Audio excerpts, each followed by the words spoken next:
ततः परं प्रवक्ष्यामि आचार्यस्य महात्मनः। वैखानसस्य देवर्षे स्तोत्रपाठमितं परम् यः पठेत् शृणुयात् नित्यं वैखानसकुलोद्भवः। इह लोके सुखं भुङ्क्त्वा स याति परमां गतिम्। देवराजदयापात्रं धीभक्त्यादिगुणार्णवम् भृग्वादिमुनिधर्माण्यं वन्दे श्रीविघ्नो मुनिम्। श्रीलक्ष्मीवल्लभारम्भां विघ्नो मुनिमध्यमाम् अस्मदाचार्यपर्यन्तां वन्दे गुरुपरम्पराम्।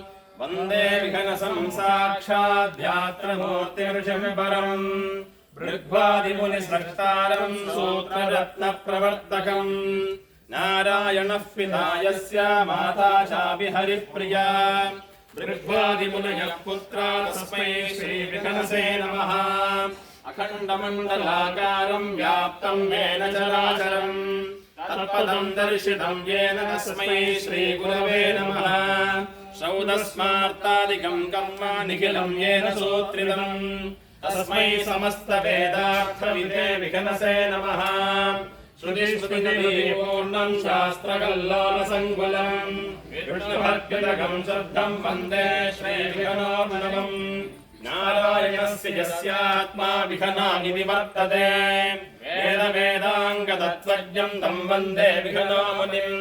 श्रावणे मासि सम्भूतं श्रवणे शुक्लपक्षके पद्मनाभमनोजातं विष्णुपूजा विशारदम्।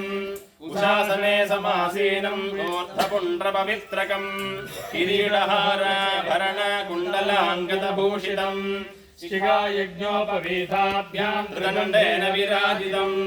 वरदाभयहस्तं च शङ्खचक्रधरं प्रभुम् पद्मं च दक्षिणे हस्ते धारिणं पीतवाससम्। कमण्डलघटाभ्यां वै ब्रह्मर्षिगणसेवितम् तुलसीपद्ममालाभिस्तपसा च सुशोभितम्। पारमात्मिकमन्त्रज्ञं विघ्नो मुनिमाश्रये।